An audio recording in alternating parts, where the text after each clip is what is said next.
A paz do Senhor, meus caros irmãos, estamos de volta mais uma vez aqui, ó, com a lição de jovens, que tem por título A Verdadeira Religião, um convite à autenticidade na carta de Tiago. O título de hoje, lição de número 10. 10. É também com essa palavrinha autenticidade. Autenticidade diante das incertezas da vida. Pense numa coisa certa, é a incerteza, Nilson. A paz do Senhor. Pai do Senhor, irmão Liel, Pai do Senhor a todos os participantes desse nosso EBD Podcast. Realmente, incerteza é uma palavra que faz parte da vida de todo homem, todo aquele que caminha nessa terra. É verdade. Nós temos, graças a Deus, esse projeto aqui, EBD em Síntese Podcast, uma criação do pastor Martim Alves da Silva e também do diretor do DENEC, o pastor Reinaldo Odilo. Você já se inscreveu? Já compartilhou alguma vez esse conteúdo? Já comentou? Pois bem, você é nosso convidado, faça isso, convide, passe para os seus alunos, não tem problema, pode passar para os seus alunos. Esse conteúdo é uma bênção e nós estamos aqui, graças a Deus, mais uma vez. Como eu já disse, lição de número 10. O texto principal está no Salmo 90, que é atribuído a Moisés, o único salmo atribuído a Moisés, e é um salmo de muita sabedoria. E ele diz no verso 12: ensina-nos a contar os nossos dias, de tal maneira que alcancemos coração sábio. Muito bem, é o viver com propósito, é um viver com a ação sobrenatural de Deus e a sua vontade soberana sobre as nossas vidas. É esse contar aí, não é assim, pegar o calendário e ficar marcando, não.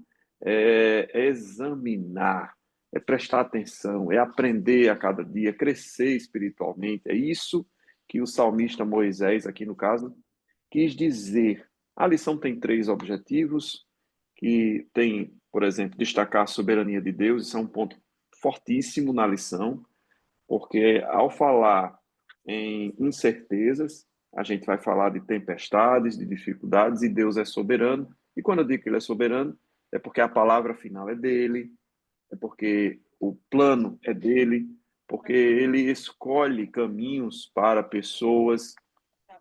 Nós somos cristãos e, portanto, estamos sob o comando, sob a mão do Eterno, Todo-Poderoso. O segundo objetivo é explicar a limitação do conhecimento humano. Nós não temos um conhecimento vasto, nós não conseguimos enxergar um palmo na nossa frente. E, por fim, conscientizar da importância de se confiar em Deus em meio às tempestades. Sim, porque essa vida ela é carregada de desafios, de dificuldades, mas aí eu digo como João, né, citando Jesus Cristo, capítulo 16, versículo 33, né, da sua belíssima escritura, né, o Evangelho de João. Eu disse essas coisas para que em mim vocês tenham paz. Neste mundo tereis aflições, contudo tenham ânimo. Eu venci o mundo. Muito bem, Nilcinho. Nós temos uma leitura aqui baseada em Tiago, né, todo este trimestre, capítulo 4, e ele começa com o versículo 13, que diz assim: e agora, né? E a gente vai para onde? Quem é que escolhe para onde vai? Será que a gente pensa que domina a própria vida? Alguns até pensam, né? Mas eu tenho certeza que não. Na verdade, a primeira parte da lição, Nilson, diz que a gente pode até fazer planos, mas isso nem é pecado, tá? Vamos planejar, vamos pensar, vamos sonhar, vamos fazer faculdade, vamos fazer pós-graduação, vamos viajar, vamos ter família, filhos. Mas o que ele quis dizer é que nós temos que subordinar isso à vontade de Deus soberana, perguntar a ele, né, Nilson? Como é essa relação do homem com Deus em relação à sua própria vontade e à vontade de Deus? É, é muito oportuno esse texto de Tiago, porque, e os objetivos, ele direciona isso, porque de fato, o homem muitas vezes ele acha que ele é dono de si e o que ele planeja dá certo e, e não há outras pessoas, e aí muitas vezes, até no contexto cristão, nós criamos um entendimento equivocado de que não precisamos planejar muito, porque Deus vai, no final, vai dar tudo certo. E, na verdade, quando nós olhamos para as Escrituras, nós conhecemos um Deus que é extremamente organizado. Ele é organizado na construção de todas as coisas. Já pensou se Deus começa logo criando o homem morria no dia seguinte porque não havia uma estrutura de sobrevivência para ele. Deus, quando está dando a Moisés as orientações do tabernáculo, Deus algo, apresenta-se, e isso é fato, com alguém de muito planejamento. Ele tem cores específicas, tem tamanhos específicos, tem dimensões, tem propósito. A questão do acesso ao o tabernáculo, existem pessoas específicas, de linhagens específicas. Então, tudo isso Deus, ao longo das Escrituras, ele apresenta-se alguém que não é surpreendido, ainda que ele nunca será surpreendido, mas ele nos ensina a importância de planejar. Porque o planejamento, ele mostra um aspecto de o que está ao meu dispor, eu tenho que fazer. Mas se Deus quiser mudar por fatores que estão alheios ao meu conhecimento limitado, como diz o segundo objetivo da lição, aí o Deus que é soberano, ele sabe por que direcionou. Quantas vezes, Anel, você que viaja muito no seu trabalho, quantas vezes nós, por algum motivo, acordou mais tarde ou atrasou, alguma coisa aconteceu e nós nos aborrecemos e agora toda a minha agenda mudou. Às vezes, você, ao término do dia, você consegue, chega até você um livramento. Ah, se eu tivesse saído naquele horário, naquele momento, naquele lugar, poderia ter acontecido algo muito trágico. Mas muitas vezes Deus nem faz nos saber o porquê dessas coisas. Não estou dizendo com isso que todo dia acordar atrasado ou acordar atrasado significa dizer que é uma ação de Deus. Mas às vezes há adversidades que Deus nos ensina. E eu planejei, acho que você também é assim, Ranel. Eu gosto muito de anotar. De manhã, quando eu chego no trabalho, eu abro minha agenda, eu faço as anotações, eu vou ali dando um ok quando eu cumpro aquelas metas, mas tem coisas que, por algum fator, uma reunião demorou um pouco mais, o telefone tocou e eu não pude concluir aquela tarefa, então para nós que temos o Senhor, coisa boa é, ao término do dia, você parar e dizer assim: o que eu fiz, dentro daquilo que eu planejei, o Senhor me abençoou. E o que eu não fiz, não foi possível, mas amanhã é um novo dia e Deus pode me dar condições de dar continuidade àquilo que eu não consegui concluir no dia de hoje. Perfeito. Essa questão de fazer planos, né? É, nós temos dois extremos. Nós temos as pessoas que planejam tudo e não contam com Deus para nada, e aqueles que não planejam nada e contam com Deus como se fosse um amuleto de sorte. A gente tem, por exemplo, Paulo escrevendo aos Tessalonicenses, na sua segunda epístola, e capítulo 3, versículo 10, ele estava repreendendo irmãos da igreja primitiva que já estavam pensando que a vinda de Cristo era tão iminente que simplesmente pararam até de trabalhar, né? E ele diz: olha, quem não quiser trabalhar, tudo bem, também não come. Então, ali nós vemos um extremo de irmãos que estavam sem planejar nada, só parado, esperando a volta de Cristo. E a iminência da volta de Cristo é bom que seja assim, mas não a ponto da gente simplesmente parar de fazer planos, de estudar, trabalhar, produzir. E Paulo alertou: olha, não é para parar de trabalhar, gente. Vamos continuar produzindo. E aí o outro extremo é aquele homem que planeja tudo e não conta com Deus para nada. E aí a Bíblia nos ensina uma forte lição sobre a dependência divina, né? Ainda nessa primeira parte da lição, a gente vê aqui o comentarista falando sobre Salmo 23, né? O Senhor é meu pastor, nada me faltará, ele é tudo que eu preciso, e depende da versão, você vai entender que é esse o sentido. Mas a gente também tem outros textos que mostram a dependência divina. Por exemplo, me permita citar, Nilson, Sim, Gênesis capítulo 12, quando o Senhor disse: Abraão, sai da tua terra, vai para uma terra que eu vou te mostrar.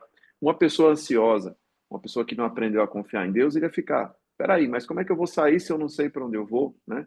Isso demonstra uma confiança plena que Abraão tinha. Né? Outros textos também mostram, né? Romanos 14, 8, se vivemos para o Senhor, vivemos, se morremos para o Senhor, morremos, ou seja, é a consciência da finitude, é a consciência da fraqueza do corpo, né, das nossas debilidades. A gente tem também outros, é, Filipenses 2, 12, 13, principalmente o 13, porque Deus é o que opera em vós, tanto o querer como o efetuar, segundo a sua boa vontade. Mateus capítulo 6, a oração modelo, que diz assim: seja feita a vossa vontade, assim na terra como no céu. Jesus, na sua oração, dizendo: Pai, dá para passar esse cálice aí? Mas aí ele conclui dizendo: contudo, seja feita a vossa vontade. Essa confiança extrema na provisão divina é o norte, é o cerne da lição de hoje. A gente precisa ter a humildade para reconhecer as debilidades, as incapacidades e, ao mesmo tempo, atribuir a Deus aquilo que eu não posso antever, aquilo que eu não posso prever. Né? Tem um outro texto também que diz o cavalo, né? Provérbios 21, 31. O cavalo se prepara para o dia da batalha, mas do Senhor vem a vitória. Ou seja, nós temos uma boa harmonia entre os textos, esses vários que eu citei e muitos outros, que mostram o seguinte: eu planejo, eu desejo até, mas eu submeto à vontade de Deus. Jesus Cristo desejou que o cálice fosse afastado dele, um cálice duríssimo, né? Mas esse cálice representava a nossa salvação. Já pensou se Deus tivesse atendido, Nilson, esse desejo de Jesus? E Jesus ali estava em carne e osso, né? Como humano, que demonstra que ele, na sua fraqueza humana, ele realmente estava sentindo a pressão, né? A ansiedade daquilo que iria enfrentar. E assim é a nossa vida. Na verdade, essa grande lição de humildade diante de Deus é que faz a diferença no resultado das nossas ações, né, Nilson?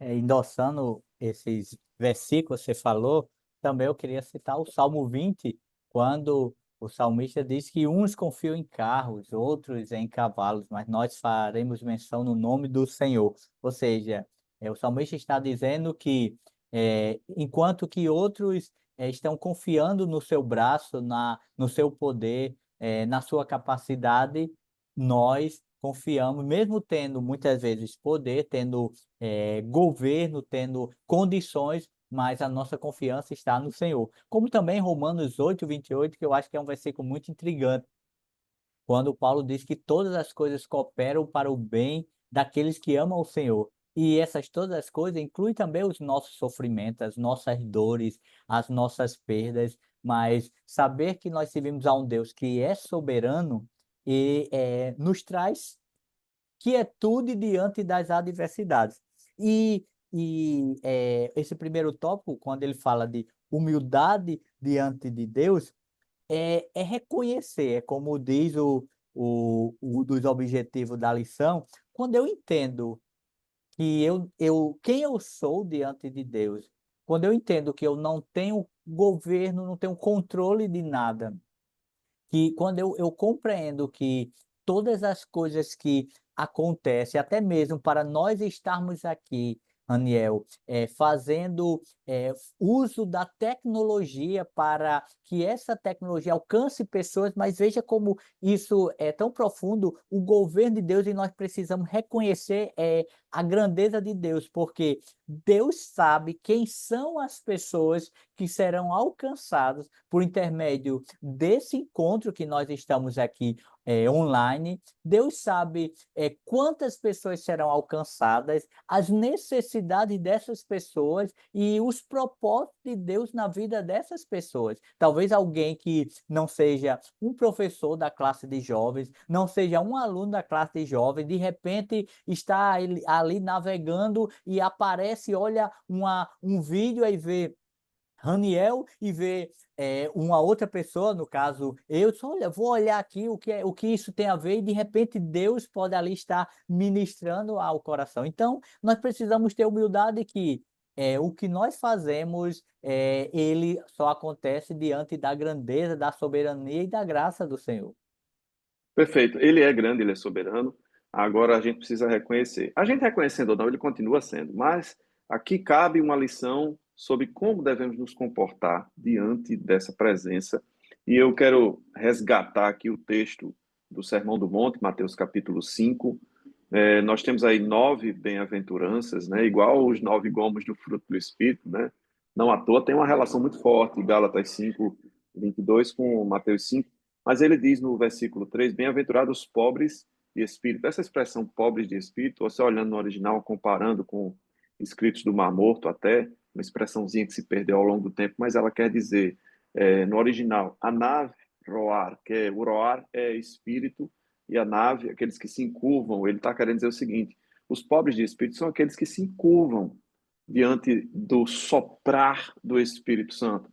Quando Jesus fala com Nicodemos, e aí nós estamos já em João, capítulo 3, ele diz no versículo 8, o vento assopra onde quer e ouve as suas vozes, mas não sabes de onde vem, nem para onde vai. Assim é todo aquele que é nascido do Espírito. Então, existe uma figura do Espírito Santo, ele é representado como água, etc., fogo, mas nesse caso, vento, no sentido de que o vento vai direcionar, o vento vai soprar, o vento vai dar direção.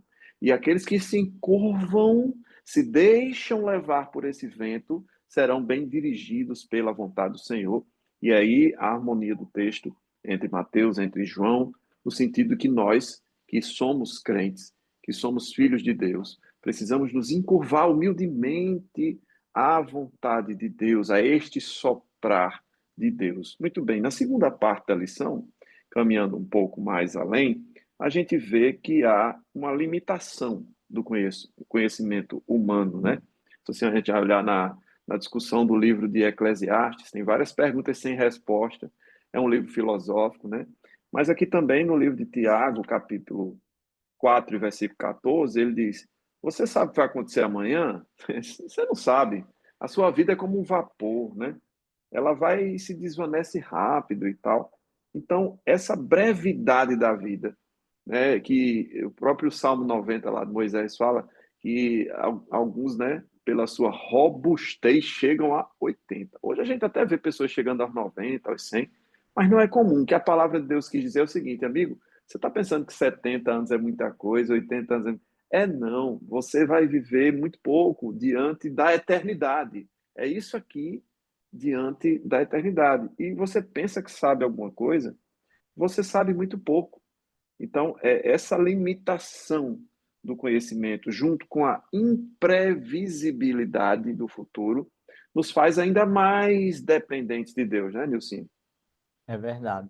E essa dependência é o diferencial de uma vida daquele que, de fato, caminha em rendição ao Senhor.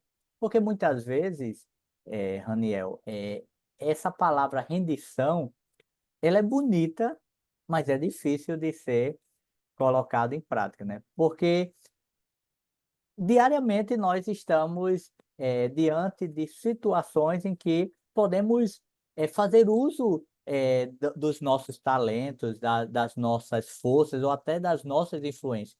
Mas imagina o que é você, por humildade, por reconhecimento da grandeza de Deus, se render, se dobrar, se permitir, muitas vezes esperar para que Deus cumpra ou faça ou haja conforme a sua vontade. E aí, ainda dentro desse ponto, né, da brevidade da vida, de perguntas, eu lembro do livro de Jó, né? Quantas perguntas Deus apresenta a Jó você lendo aquela sequência de perguntas, você fica com vergonha. Mas já pensou, se Deus faz a menor que seja das perguntas relativo ao próximo minuto para nós, é vergonhoso porque nós não sabemos.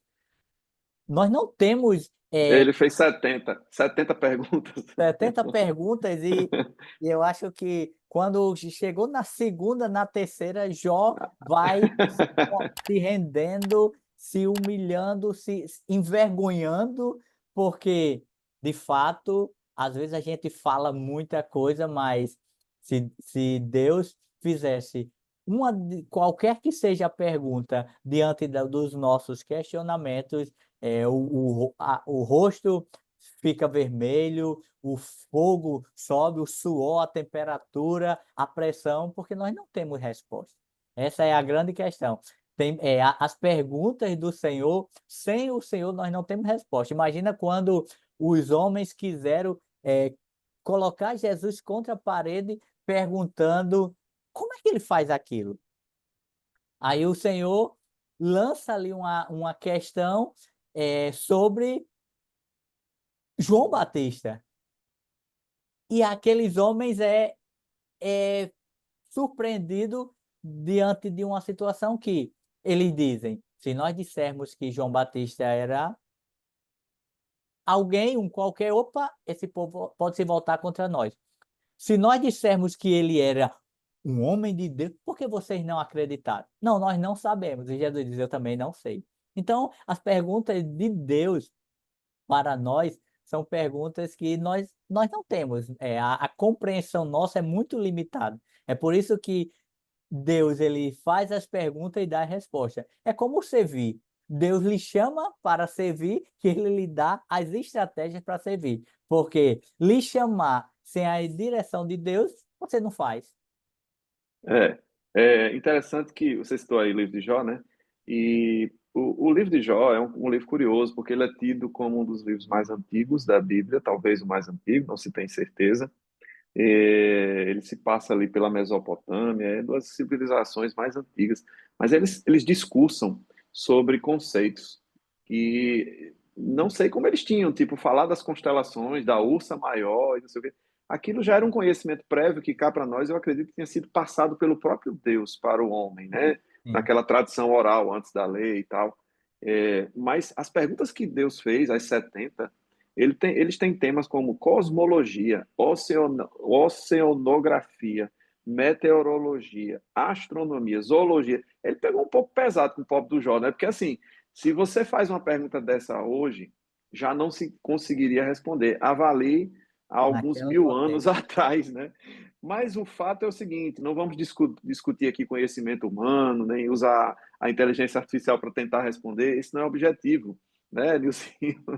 O objetivo aqui é nós vermos como somos finitos, como somos breves na Vulnerável. nossa vida terrena, né? Porque diante de Deus a nossa alma, o nosso espírito continuará com o corpo glorificado, vamos viver eternamente com ele. Mas nós estamos falando do contexto terreno Aham. e sabemos que essa brevidade nos causa a necessidade de viver com propósito, com intencionalidade. Eu preciso alinhar os meus objetivos aos dele, porque eu vou desperdiçar o meu pouco tempo tentando achar respostas que eu não vou ter, como disse Nilcinho, sem ele. Sem ele eu não vou ter as respostas. Então, esse direcionamento, né?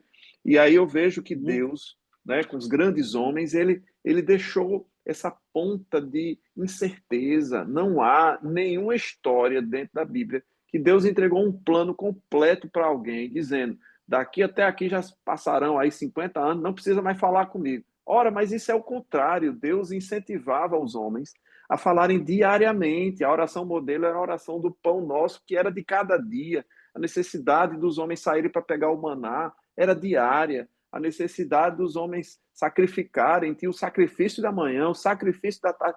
Tudo que Deus nos ensinou é uma dependência diária, né? E ainda vai e aprofunda no Novo Testamento quando eles orai sem cessar, quer dizer, nem pare de orar, né, Nilson? E dentro dessa questão de foco que você está falando, olha como é interessante. Muitas vezes, quando até o nosso público mesmo, jovem, os seus 17, 18 anos, aqueles que gostam de ler, por exemplo, eles leem tudo, né? O que chega, eles leem. É como se a vida ainda tem muito a correr pela frente. Mas quando a idade vai passando, você começa a ser seletivo. Você não vai ler, por exemplo, um livro de 500 páginas, 400 páginas, se aquele assunto ali, de certa forma, ele não vai agregar algo substancial a você. Ou seja, você vai sendo mais seletivo. O tempo, como você disse, ele passa a ser mais precioso. Não é que ele deixou, antes não era, mas agora você tem uma compreensão mais aguçada da preciosidade do tempo. Então, você já não se aventura a passar uma noite acordada, porque no outro dia você tem uma hora para se levantar, você tem tarefas a cumprir. Então, tudo vai ficando muito, muito detalhado. Isso é planejamento, mas é como você falou, o que não pode faltar no nosso dia, no nosso tempo, ainda que envelheçamos, é o tempo com Deus. Isso é o grande fracasso da vida humana. É quando ele começa a tirar coisas da sua agenda que ele diga, isso não era interessante, e nesse meio ele não compreende o quanto ele é carente de um tempo com Deus. Há um livro e o título, acho que se não me falha a memória, é Ocupado Demais para Deixar de Orar. Existem muitos livros dentro dessa dinâmica. E quando nós vemos no passado homens que não tinham veículo, homens que pregavam todo dia, andavam a cavalo, visitavam, mas dedicavam 1, 2, 3 horas de oração, de tempo com Deus. Então, eu costumo dizer que as justificativas, Raniel, que eu posso dar a você e você pode até se compadecer, mas para Deus essas justificativas elas não são válidas. Então, diante da brevidade da vida, nós precisamos priorizar o que é importantíssimo, o que é indispensável, que é um tempo com Deus, é conhecer a Deus. Ei, Nilson, eu gostei muito da citação que você disse aí do livro. Diga aí de novo, o livro. Ocupado demais para deixar de orar. Leia esse livro, você que está vendo aí, o professor Nilcinho, ocupado demais para deixar de orar, ou seja, veja a necessidade de nós para bebermos dessa fonte. E o que é que está nos ocupando hoje, né? A gente tem tão pouco tempo. Se você pegar a estatística do teu telefone e ver quanto tempo de rede social e de outras coisas fúteis, eu diria, é assustador. É assustador o tempo desperdiçado com internet, com televisão e outras coisas. E aí depois a gente diz que não teve tempo para Deus, né? E essa perspectiva ela é um tanto quanto assustadora. Eu me lembro, Nilson, também, de um filme famoso, Alice no País das Maravilhas. É um filme famoso e tem um cunho filosófico muito profundo, apesar de ser um filme feito aparentemente para crianças, mas ele tem algumas coisas que são muito interessantes. Por exemplo, aquele coelho é o coelho branco, né? A Alice se encontra com aquele coelho e ali no diálogo ele sempre fica gritando, né? Não tem tempo, não tem tempo. Ele está sempre correndo, né?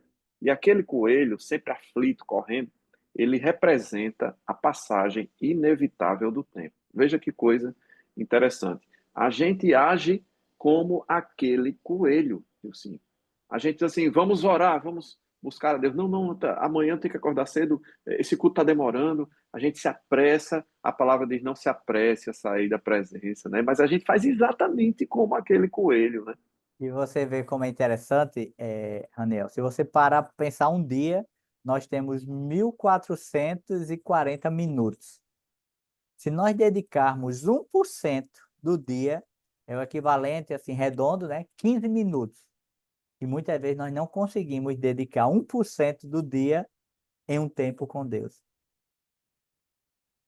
É uma pressa injustificável, né? Isso. Mas essa dependência, ela é uma questão de hábito. E a lição, na segunda parte, ele diz: vamos viver com intencionalidade, urgência e propósito. Que propósito? Os propósitos do reino de Deus. Precisamos alinhar eles com a nossa vida cotidiana. Eu preciso traçar nos meus objetivos não só aquilo que eu quero fazer para crescer na carreira, na família, mas para crescer espiritualmente, crescer na graça, no conhecimento, as horas que eu dedico na palavra, na oração, no serviço social, no serviço na minha igreja local. Isso é estar na dependência e na vontade de Deus. E a terceira e última parte da lição fala sobre as tempestades, né? E ele diz, versículo 15, né, do texto principal, Tiago 4, Ele diz: se o Senhor quiser, viveremos. Olha que expressão linda. A dependência total, dizer assim, rapaz, eu estou planejando fazer um bocado de coisa, mas se ele quiser, porque ele já diz o seguinte: eu posso não estar nem vivo, né? Eu estou planejando tanta coisa e eu não sei nem se eu vou estar vivo. Mas ele disse: se quiser, viveremos, faremos isto ou aquilo. E eu me lembrei de um texto aqui, Nilson, me permita também dizer, que é um texto de Marcos, dos capítulos 4 e 5, que tem passagens que aparentemente não se relacionam. Jesus disse para os discípulos: entrem no barco, que nós vamos atravessar a margem do lago para o outro lado. E ele deixa os discípulos numa situação aparentemente controlada, planejada. Olha que interessante. Vamos para o outro lado. Quem disse? Jesus. Estava planejado? Estava. Tinha um destino certo? Tinha. Tinha um veículo? Era um barco? Tinha. Só que, de repente, surge uma grande tempestade, né? Isso é o tema da terceira parte da lição. E aquela tempestade foi uma tempestade anormal. Por que eu digo anormal? Primeiro que é um lago de Genezaré, ou é aquela região ali da Galileia, aquilo não era um mar, se chama Mar da Galileia, mas é um lago. E ele não é tão extenso assim. Mas aquela tempestade foi fora do normal. Alguns estudiosos dizem que, sabendo que o propósito de Jesus era causar uma transformação em Gadara, sabendo que Jesus, no seu plano soberano, ele envolveu os discípulos naquele plano e ele tinha uma meta de transformar um endemoniado num missionário, transformar toda uma região. Aquele homem, depois de transformado, tenta seguir Jesus, ele diz: fique aí. Eu percebo que há uma ação sobrenatural maligna para destruir, para acabar com aquele propósito. E alguns estudiosos da Bíblia dizem que aquela tempestade, de fato, não era uma tempestade comum. Eu quero trazer essa história de Marcos 4 e 5 para o contexto das nossas vidas.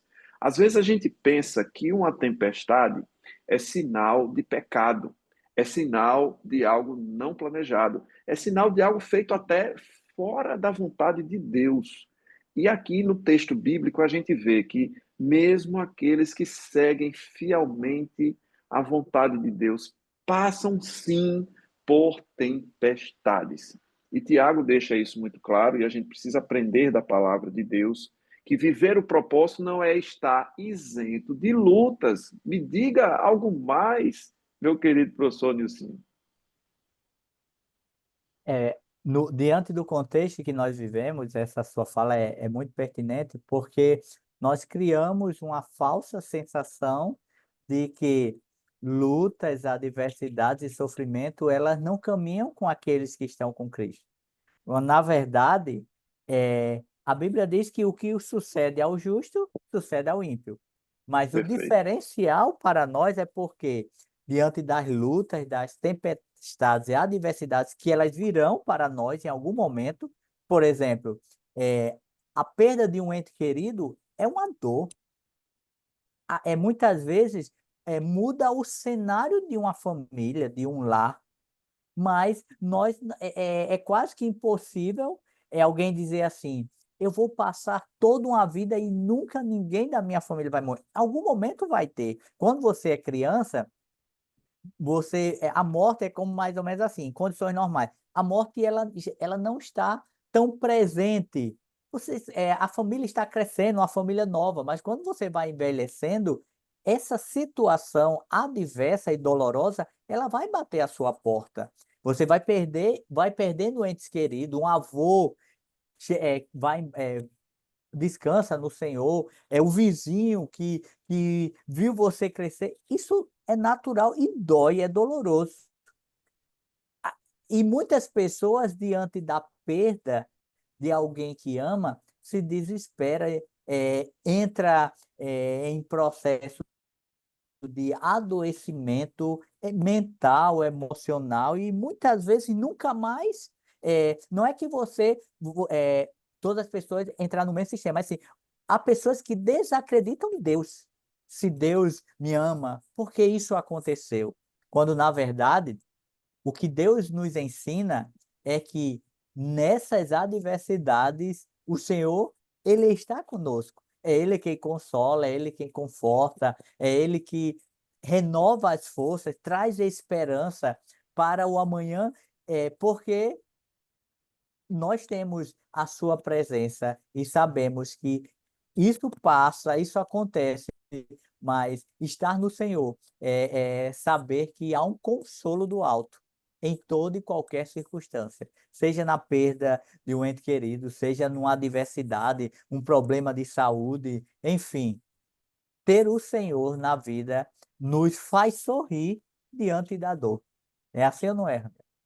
Perfeito. Eu posso falar muito bem sobre isso, né? Eu Sim, tenho sim. um pai e uma mãe que estão atravessando uma fase muito difícil no campo da saúde. Tivemos perdas na família recentemente e a gente vai contra, né, aquela teologia da prosperidade e outras coisas que crente não adoece, crente não passa por dificuldade. Isso tudo é conversa, porque o próprio Jesus disse: no mundo tereis aflições, né? Então, eu não posso ir contra a própria palavra. Eu quero citar Romanos, capítulo 8, versículos 26 a 28. Preste atenção no texto, que diz assim: E da mesma maneira também o Espírito ajuda nas nossas fraquezas, porque não sabemos o que havemos de pedir como convém, mas o mesmo Espírito intercede por nós com gemidos inexprimíveis. 27. E aquele que examina os corações sabe qual é a intenção do Espírito. Aí é Espírito com E maiúsculo. E é ele que, segundo Deus, intercede pelos santos. Aí vem o 28 fechando com chave de ouro. E sabemos que todas as coisas contribuem juntamente para o bem daqueles que amam a Deus, daqueles que são chamados por seu decreto. Essa palavra juntamente faz toda a diferença, porque isoladamente tem muitas situações que a gente não compreende. Mas quando eu junto o contexto e examino lá na frente, às vezes até anos depois, eu digo: Senhor, como tu estavas vendo essa situação e me prevenindo, me alertando, me guardando, e eu não havia entendido, né? Apóstolo Paulo, escrevendo aos Coríntios, segunda epístola aos Coríntios, capítulo 12, versículo 9, diz: E disse-me: a minha graça te basta, porque meu poder se aperfeiçoa na fraqueza. De boa vontade, pois, me gloriarei nas minhas fraquezas, para que em mim habite o poder de Cristo. E a lição finaliza falando sobre a necessidade da humildade, confiança e a busca pela sabedoria. Esses três elementos aí são frisados no encerramento aqui da lição, né? Já aí, Tiago, finalzinho 4 e 17, etc. Ele também, um comentarista, fala sobre Filipenses 4 e 19. Então, o que ele está querendo dizer é o seguinte: reconheça que você é fraco, reconheça que você é pequeno, seja humilde, recorra a Deus, dependa de Deus. Confie que mesmo no meio de tempestades e coisas inexplicáveis, naquele momento, Deus está fazendo algo novo, Deus está fazendo algo melhor, Deus está enxergando além da tempestade e o final vai redundar, primeiro, para a sua glória e, segundo, para abençoar, para enriquecer os seus santos, a sua igreja. E o objetivo maior é o crescimento do reino, né? Venha a nós o teu reino. E aí João, né, tanto João Batista como Jesus, né, no capítulo 3 e 4, acho que é de João, se não me engano, que eles dizem, arrependei-vos, porque é chegado o reino de Deus. Quando a gente tem a visão de reino, Nilson, de um bem maior, da vontade de Deus para a sua igreja, e não só para Raniel, não só para Nilcinho, quando muitos ganham, a gente sabe que a vontade de Deus foi feita. Quando só um ganha, provavelmente há uma ação maligna, há uma ação soberba da vida de alguém, no pensamento de alguém. Não é isso mesmo? Isso. Eu queria ainda deixar como sugestão, falando sobre essa ideia do sofrimento, há um livro, o nome do livro é Alegria no Sofrimento. É um livro que é uma autobiografia de um homem que é um pastor, está tudo bem, e de repente algumas enfermidades começam a dominar o seu corpo e ele vai ficando limitado de diversas formas, mas ele vai na dor, nesse processo, ele vai é, compreendendo o cuidado de Deus através de pessoas sobre sua vida, os membros, os irmãos da igreja. Então, é um livro muito, muito emocionante ler essa história. E um outro é um texto, inclusive outro dia eu compartilhei, Tem na Amazon, bem tem, baratinho, viu? Tem, tem, bem baratinho. Quem gosta do livro mesmo físico, consegue tê-lo por 30, 20 reais, R$ 40. e é um E eu acho livro que muito bom para ler, porque ele vai contando a história, mas sempre trazendo aplicações para a nossa vida, do cuidado de Deus. E um outro é um texto que até eu compartilhei com seu pai, Raniel. Não, o texto vai dizer o seguinte: não desperdice o seu câncer. E esse livro é um texto do John Piper, e ele vai apresentar 10 elementos que você não pode desprezar diante de um diagnóstico de câncer, e isso pode ser aplicado para qualquer ação de sofrimento. E eu queria só citar um, e nessa fase final é quando isso aí, essa frase que eu vou falar são palavras do seu pai, pastor Celedon, baseado na sua leitura do texto, quando ele diz: o câncer ele não pode impossibilitar-nos de servir ao Senhor com benfazeja alegria. que bonita frase, né? É, puxando esse link, o câncer do meu pai, para quem não sabe, não conhece meu pai, é um câncer que originou-se na próstata e que espalhou-se pelos ossos, né? E Deus tem dado uma sobrevida a ele milagrosa, eu diria. E puxando esse tema, que é câncer de próstata e tal, eu quero citar um médico mundialmente famoso, o Dr. Robert Ray. Ele é brasileiro, mas ele mora nos Estados Unidos, né? Ele tem, é, eu acho que ele tem dupla cidadania, não sei. E ele foi a uma entrevista num programa do SBT em outubro de 2024. E ele surpreendeu a todos declarando que tinha descoberto um câncer com 13 centímetros na próstata. E o entrevistador foi perguntar a ele: mas você não se cuida tão bem, você não come carne vermelha, você não abusa de sal, não come doce e tal. Ele disse: não, de fato, eu não faço nada disso, mas eu descobri que o maior causador do câncer é um negócio chamado ansiedade. E aí eu, mais uma vez, Nilson, eu me agarro com a palavra quando ela diz que nós não devemos andar ansiosos por Coisa. coisa alguma. Então, nós temos o encerramento da lição frisando a necessidade da confiança, que é o oposto da ansiedade, né? Quando eu elimino a ansiedade da minha vida, eu não estou só trazendo qualidade de vida, tratando o meu espírito com as coisas do céu, com esse momento que eu fico a sós com Deus, eu estou também trazendo saúde para o meu corpo. E isso foi Deus que criou essa máquina aqui, ele sabia muito bem o que estava fazendo. Então ele disse: ei, filho, filha, confia em mim, porque eu darei saúde para os teus ossos, eu te darei um futuro, te darei um destino, te darei salvação, te darei paz, né?